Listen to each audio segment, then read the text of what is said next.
주님께서 여러분과 함께 또한 사제의 영과 함께 마테오가 전한 거룩한 복음입니다. 주님 영광 받으소서. 18장 1절에서 5절, 10절, 12절에서 14절까지의 말씀입니다. 그때 제자들이 예수님께 다가와 하늘나라에서는 누가 가장 큰 사람입니까? 하고 물었다. 그러자 예수님께서 어린이 하나를 불러 그들 가운데 세우시고 이르셨다. 내가 진실로 너희에게 말한다. 너희가 회개하여 어린이처럼 되지 않으면 결코 하늘나라에 들어가지 못한다. 그러므로 누구든지 이 어린이처럼 자신을 낮추는 이가 하늘나라에서 가장 큰 사람이다. 또 누구든지 이런 어린이 하나를 내 이름으로 받아들이면 나를 받아들이는 것이다. 너희는 이 작은 이들 가운데 하나라도 업신여기지 않도록 주의하여라. 내가 너희에게 말한다. 하늘에서 그들의 천사들이 하늘에 계신 내 아버지의 얼굴을 늘 보고 있다. 너희는 어떻게 생각하느냐? 어떤 사람에게 양 100마리가 있는데 그 가운데 한 마리가 길을 잃으면 99마리를 산에 남겨둔 채 길 잃은 양을 찾아 나서지 않느냐? 그가 양을 찾게 되면 내가 진실로 너희에게 말하는데 길을 잃지 않은 99마리보다 그 한 마리를 두고 더 기뻐한다.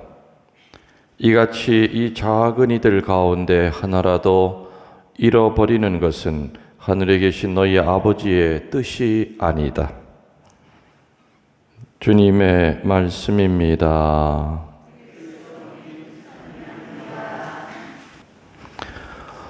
참 예수님, 어제 비 많이 왔죠? 지난 일요일 날 내가 그런 얘기를 했어요. 우리 사제간 살림하는 자매님이 신부님 청주는 참 복받은 동네예요. 이렇게 비도 안 오고.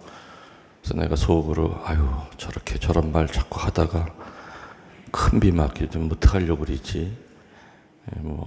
물난리 없는 거 청주 사람들 감사는 해야 되지만 동시에 물난리 때문에 고통당하는 사람이 너무 많죠. 그들을 위해서도 기도해주고 또 정말 아직 찾지 못한 시신 빨리 찾을 수 있게끔 그런 기도 바쳐야 된다. 어제는 밤새 비가 정말 잘 왔어요.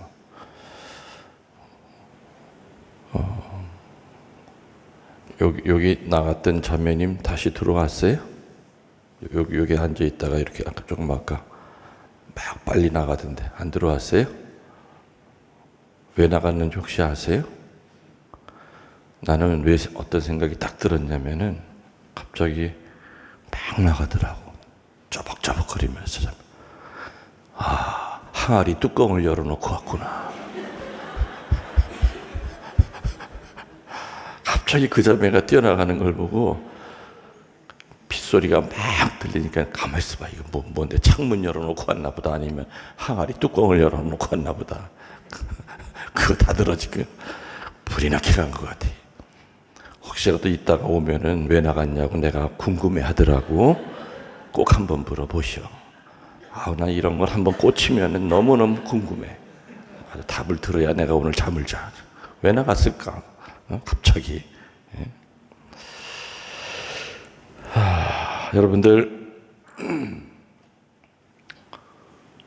옛날에 국민학교에 이렇게 지금은 국민학교라고 안 그러죠.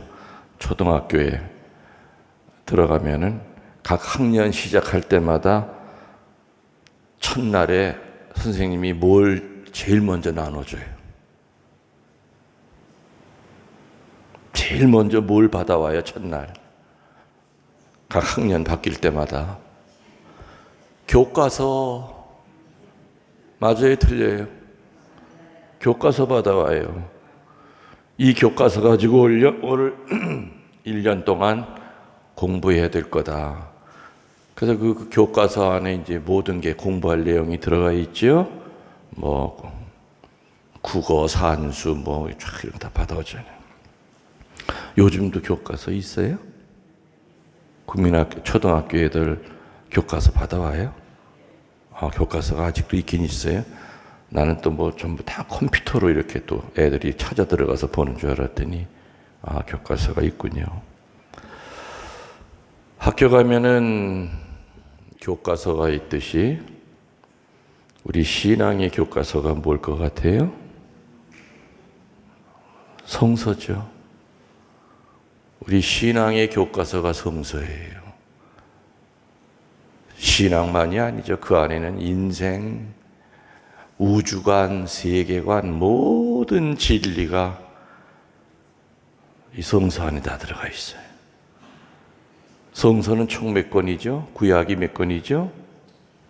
46권이고 신약 성서가 몇 권으로 되어 있죠? 원래는 다 따로따로 이렇게 되어 있는 걸 이렇게 한 권으로 모으니까 이렇게 성서책이 하나가 되는 거죠. 그 안에는 총 합치면 몇 권이에요? 46권 플러스 27권, 73권. 그래서 그 전에 잃어버리지 않게 하려고 하느님 나라 전화번호는 73국에 4627이다 그랬거든. 전화번호가 어떻게 된다고요? 그치. 73국에 4627. 앞에 46은 구약성서, 뒤에 27은 신약성서, 합치면 73권. 그래서 하느님 나라 전화번호는 73국에 4627. 아이고, 내가 그 전에 진천본당에 있을 때 이 얘기를 하니까 그 다음날 할머니 하나가 일찍 오더니 신부님이 거짓말 시켰다고. 아무리 거기 전화 걸어봐도 무슨 장의사가 나온대. 그래서 할머니 우리나라에 73국 없어요. 소리만 띠띠띠띠띠 나죠. 신부님이 73국에 4627이 하느님 나라랑 직통전화라고 알려주셨잖아요. 그러니까 이 할머니가 좋으시다가 앞에 부분은 다 잃어버리고 하느님 나라 전화번호 그거 얘기할 때만 잠이 깬 거예요. 자, 오늘 여러분들 좀 제가 복음 무슨 복음 읽었는지 아세요?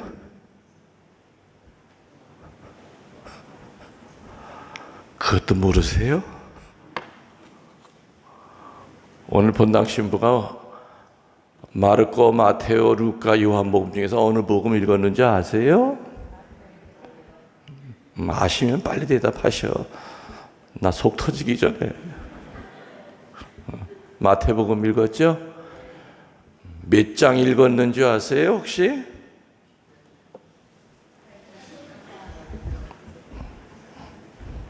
누가 16장이라고 그랬어요? 나는 16장 읽은 적이 없는데 오늘.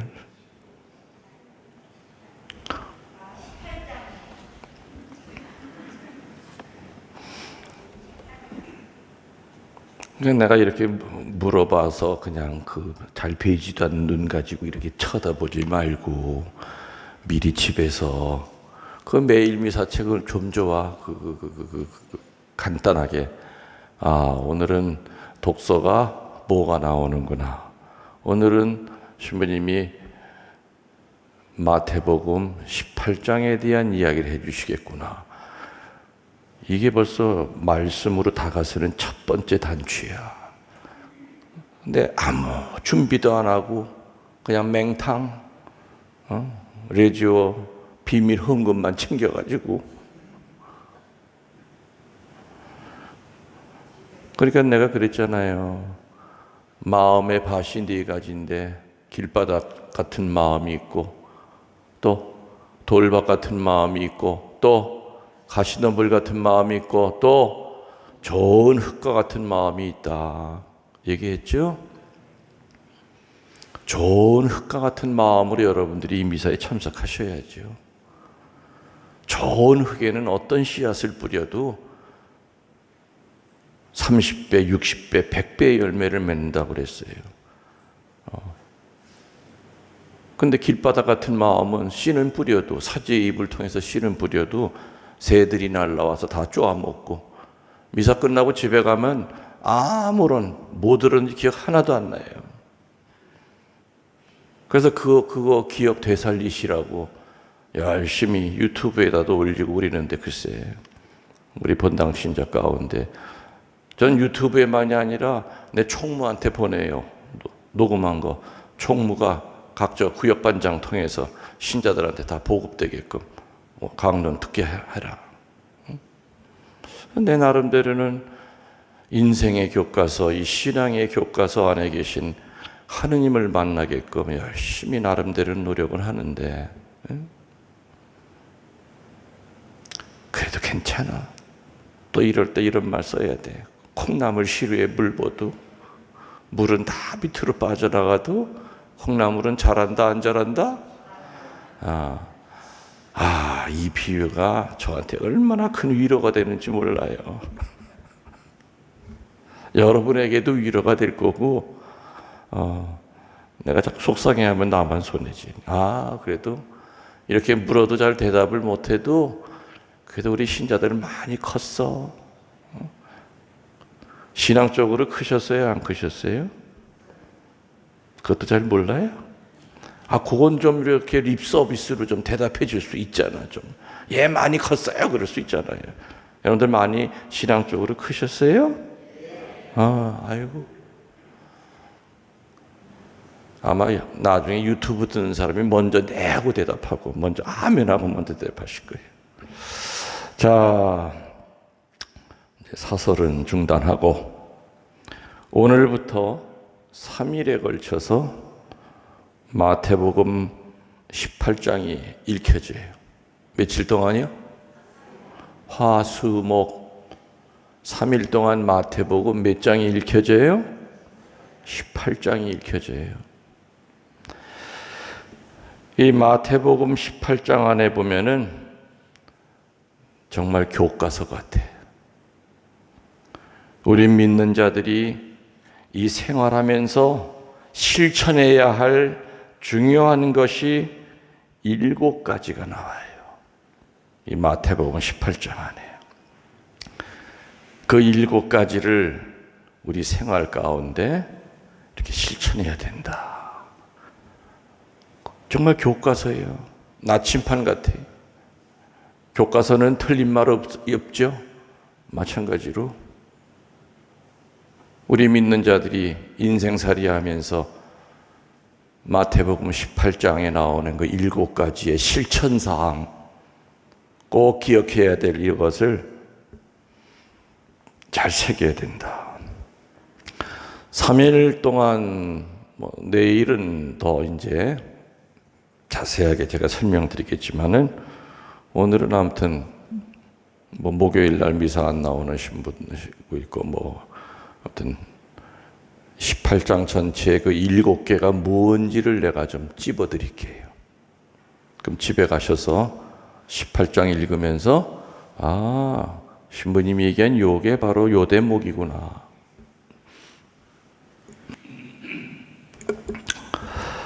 몇 가지라고요?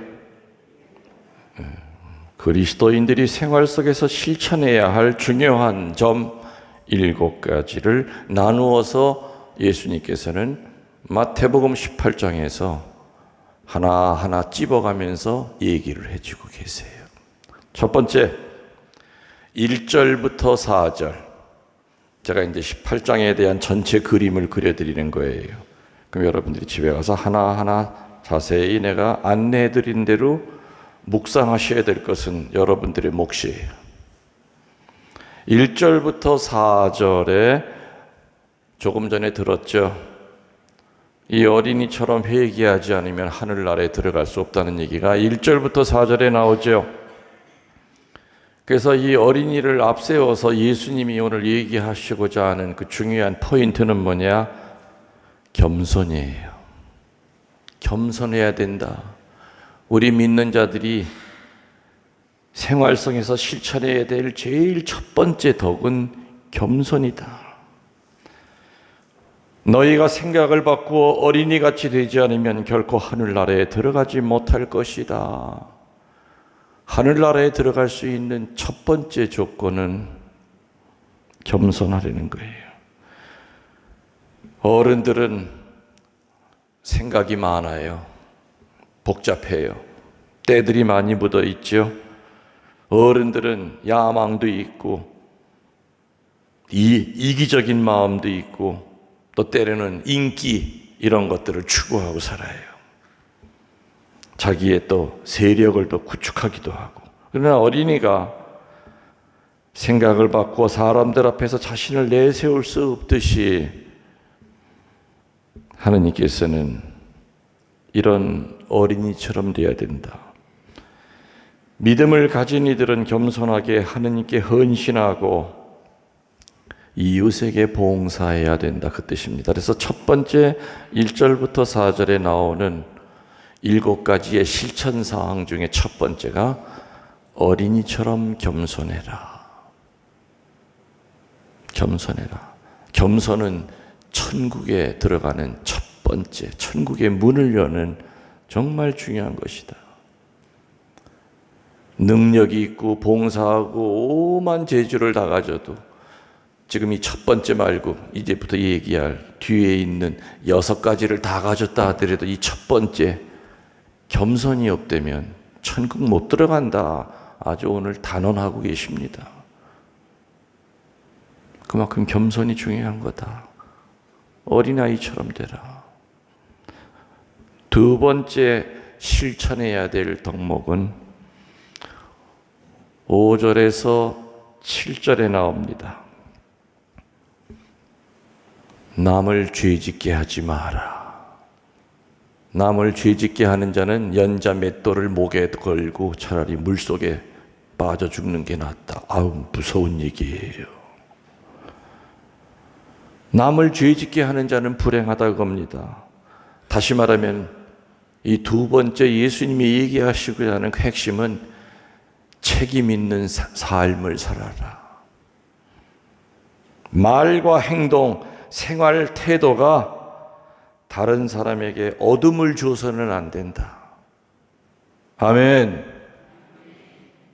내가 하는 말, 행동, 내가 하는 생활 태도가 다른 사람에게 상처를 주고 다른 사람에게 어둠을 던지는 그런 삶이 안 된다.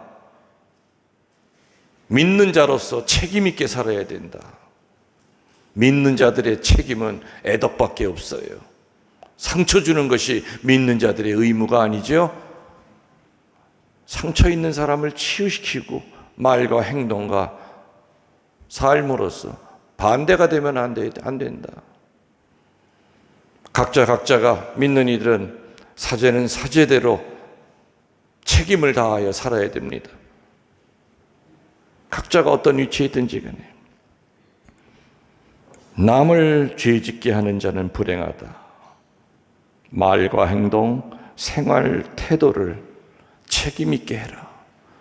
두 번째는 책임에 대한 얘기예요. 믿는 자들의 책임감. 세 번째 실천사항은 8절에서 9절에 나옵니다. 손이 죄를 짓거든 손을 잘라버리고, 발이 죄를 짓거든 발을 잘라버리고, 눈이 죄를 짓거든 어떻게 하라고요? 안대를 쓰고 다니라고요? 눈을 빼버려라. 두 손이 있는 채로 지옥에 떨어지는 것보다는 손을 잃어버리고 천국에 가는 것이 더 나은 거 아니냐. 두 눈이 있는 채로 오만 죄를 다 짓고 사는 것보다는 눈알이 없는 채로 천국에 가는 것이 나중에는 더 득이 되는 거 아니냐. 세 번째 예수님이 얘기하시고자 하는 것은 영적인 절제를 얘기하십니다. 영적으로 절제해야 된다. 눈을 절제해야 되고 손을 절제해야 되고 네 발이 험악한 데로 못 가게끔, 마귀 쪽으로 못 가게끔, 절벽으로 못 가게끔, 악인들과 어울리려고 자꾸 네 발이 그쪽으로 가면은 철저하게 잡아야 된다. 영적인 절제, 이것이 바로 세 번째 실천사항. 영적인 절제. 실제로 손을 잘라버리라는 얘기는 아니셨겠죠. 발을 잘라버리는 얘기는 아니셨겠죠. 그 정도로 자기 자신의 몸뚱아리에 엄격해라, 그 뜻입니다. 네 손이 마음대로 한다고, 네 손이 누군가를 손가락질 이렇게 할 때는 차라리 손가락을 끊어버리라, 이 얘기입니다. 남한테 손가락질하고 남한테 이렇게 하고 사느니 차라리 손이 없으면 손가락질 안 할 거 아니냐, 이거죠. 그 정도로 우리 믿는 이들은 영적인 절제가 아주 중요하다. 네 번째 지켜야 될 실천사항은 10절에서 14절입니다. 여기에는 오늘 복음 마지막에 바로 10절에서 14절이었죠. 그 유명한 잃어버린 양 한 마리 이야기가 나오죠. 한 마리 잃은 양을 찾고 기뻐할 것이다. 하느님께서는 한마디로 모든 사람을 평등하게 사랑하듯이 사람들을 차별적으로 생각하고 살면 안 돼. 차별하지 말라고 하는 것이 바로 이 네 번째 핵심이에요. 근데 우리들 차별하고 살잖아요. 얼마나 격을 많이 둡니까? 좋은 사람, 나쁜 사람, 내가 더 가까이 할 사람, 멀리 할 사람, 뭐 하나 더 주고 싶은 사람, 뺏고 싶은 사람, 귀싸대기 한 대 갈길 사람, 저 사람이 때리면 난 뺨때기 갖다 대도 나는 너무너무 좋을 사람, 제발 좀 때려주세요 할 사람. 우리는 얼마나 많은 사람들을 보고 차별하는지 몰라요. 하느님께서는 사람 하나하나를 당신의 관심 속에 두신다는 사실을 잃어버리면 안 된다. 하느님께서 사람들을 평등하게 대하듯이 너희들도 사람들을 차별치 말고 평등하게 대해야 된다. 예수님이 업신 여겨도 좋을 사람은 하나도 없다는 말씀을 하고 계십니다. 너희는 이 보잘것없는 사람 가운데 하나라도 없이는 여기는 일이 없도록 하여라. 하느님은 사람 하나하나를 다 중요하게 여기신단다. 그래서 사람이면 어느 누구도 무시당해서는 안 된다. 하느님이 나에게 관심을 두시는 것처럼 나도 다른 사람에게 관심을 가져야 하고, 이 세상에 내가 없인 여겨도 좋은 사람은 있다는 겁니까? 없다는 겁니까? 없다는 겁니다. 왜? 하느님은 어느 누구 하나 없인 여기지 않으시기 때문에 함부로 사람들 겉모양만 보고 판단하지 말고, 소문 듣고 그 사람 함부로 판단하지 말고 없인 여기지 말아라. 없인 여기지 말아라. 이게 바로 한 마리의 잃은 양을 찾는 얘기에 하시고 싶으신 얘기였죠. 자, 다섯 번째가 내일 수요일 강론 때 더 자세하게 얘기를 나갈 겁니다만은 15절에서 18절, 형제가 죄를 지으면 먼저 가서 잘 얘기해봐라. 그래도 말을 안 들으면 한 사람이나 두 사람을 더 데리고 가서 한번 얘기해봐라. 그래도 그 인간이 말을 안 들으면은 교회에 알려라. 교회의 말을 듣고도 용서를 청하지 않는다면 이방인이나 세리 취급해라. 이게 15절에서 18절에 나와요. 다른 사람을 친절과 용서로 대하려는 겁니다. 용서라고 하는 것은 물론 잘못을 저지른 사람이 지 하고 싶은 대로 내버려 두려는 건 아니죠. 당연히 그런 사람은 여럿이 힘을 합쳐서 교정시켜야 됩니다. 때로는 징벌이 필요할 때는 벌도 받아야 되겠죠. 그러나 그 사람을 벌 주기까지 그 과정을 무시하면 안 된다.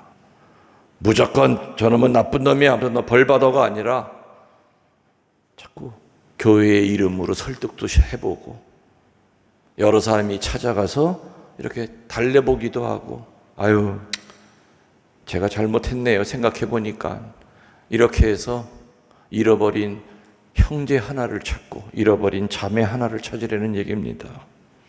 그래서 언제나 사람에게 벌을 주기 전에는 겸손한 마음으로 화해하는 심정으로 그 사람을 대해야 된다. 왜? 사람의 눈으로는 죄인이지만 하느님이 볼 때는 죄인이 아닌 사람들이 훨씬 더 많다는 얘기죠. 여섯 번째는 19절에서 20절입니다. 뭐가 나옵니까?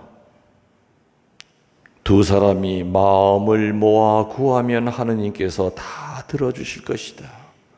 둘이나 셋이 내 이름으로 모이는 곳에 내 함께 하겠다 하는 것이 19절에서 20절에 나옵니다.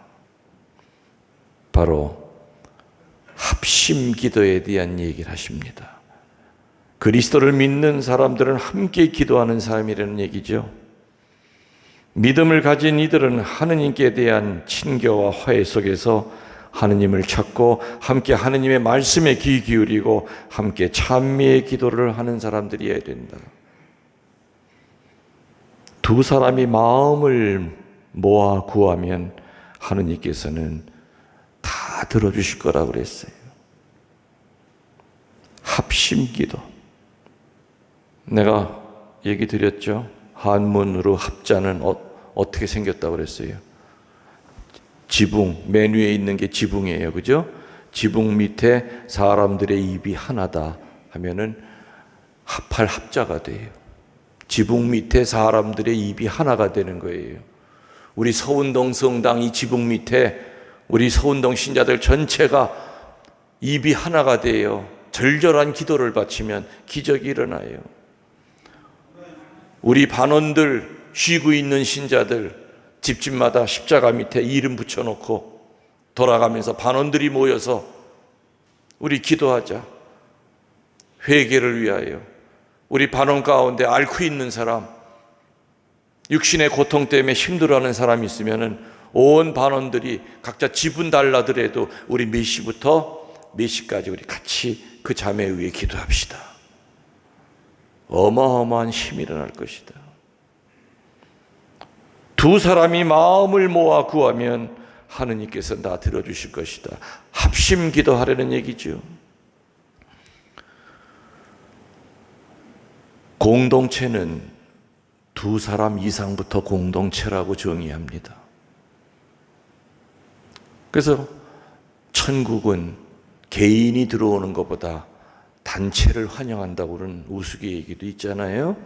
천국 문 앞에 가면은 천국 문을 지키는 베드로 사도 그 머리 위에 현수막이 걸려 있는데 뭐라고 적혀 있었다고 그랬죠? 개인 사절 단체 환영.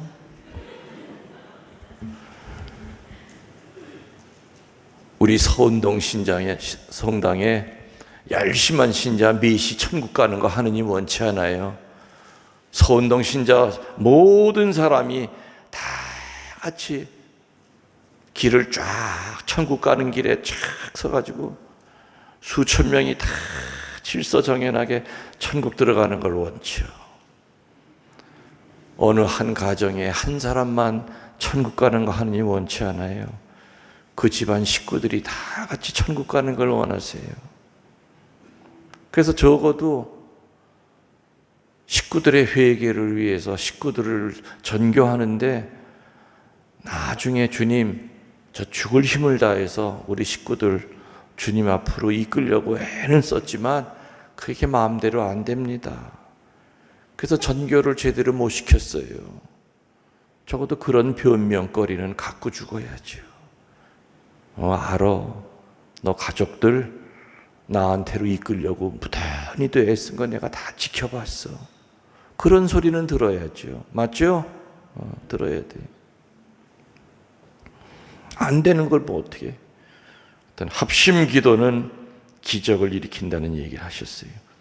그래서 혼자 기도하는 것보다 내 기도가 약하면 다른 사람에게 기도를 도움을 청해라. 둘이 기도하는 것보다는 셋이 기도하는 것이 더 큰 힘이 생길 것이다.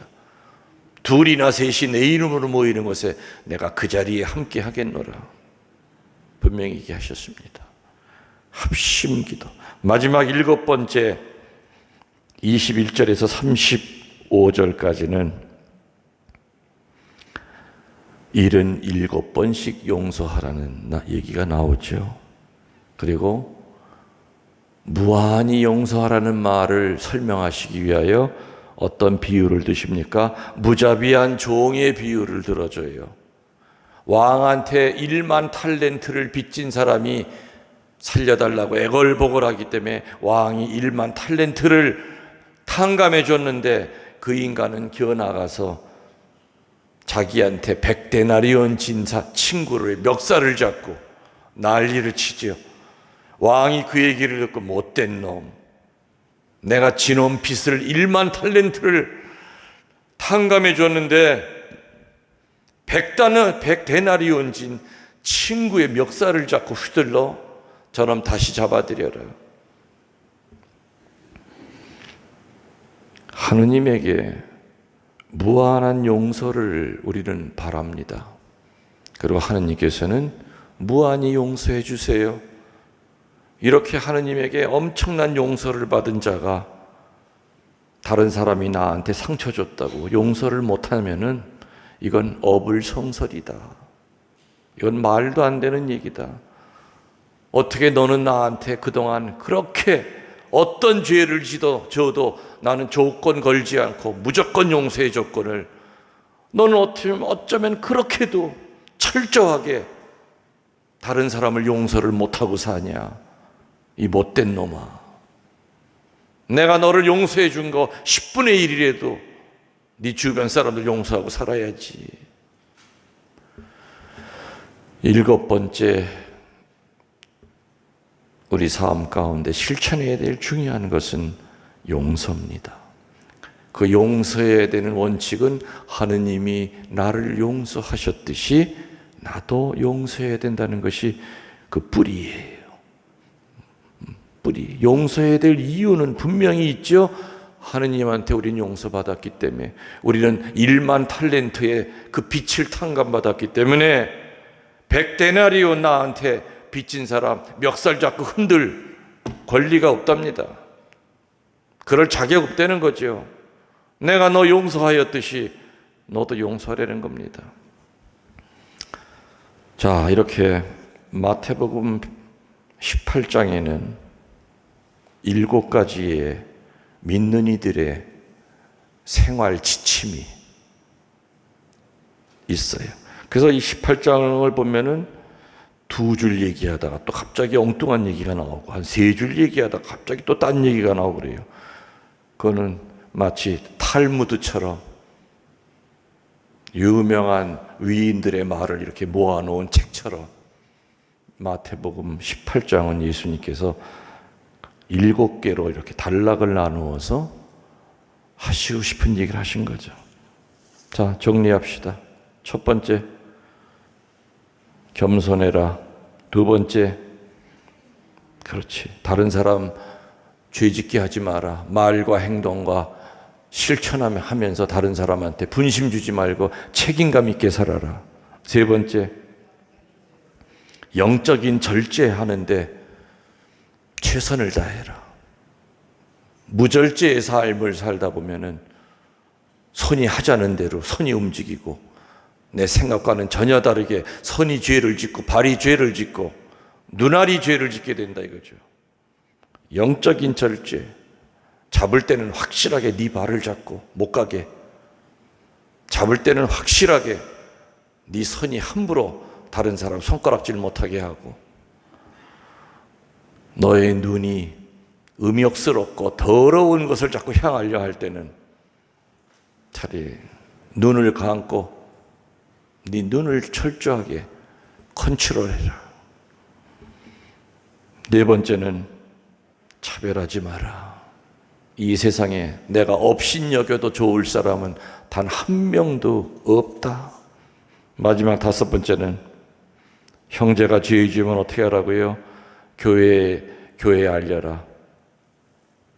형제가 죄를 지면은, 다시 말하면 죄진 사람에게는 친절과 용서로 대해야 된다는 겁니다.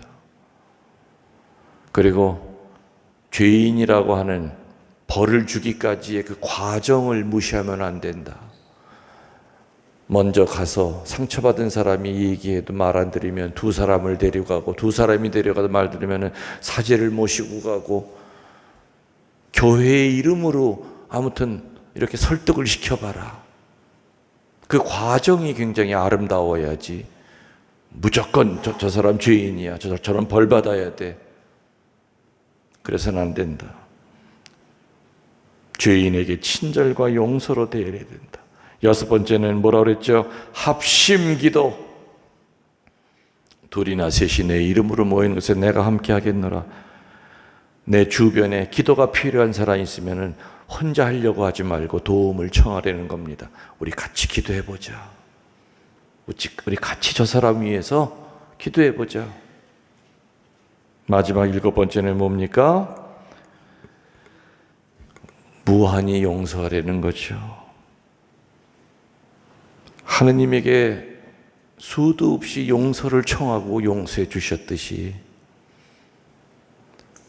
너의 주변에 네가 용서해 줘야 될 사람이 한 사람한테 모질게 굴지 말아라.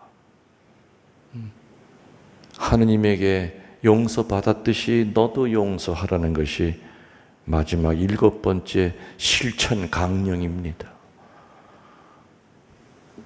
여러분들 집에 가셔서 마태복음 18장을 차분하게 읽어보시고, 그리고 신부님이 7가지를 얘기하셨는데 가만있어 봐. 핵심이 뭔가 기억이 안 나시면 유튜브에 들어가시면은 이따 오후 되면은 다 거기 뜰 겁니다.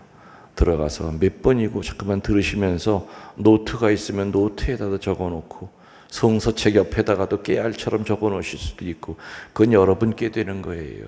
그게 바로 내 신앙의 기초를 만드는 거예요. 오늘 주님의 말씀 귀담아 듣고 삶으로 옮기도록 합시다. 아멘.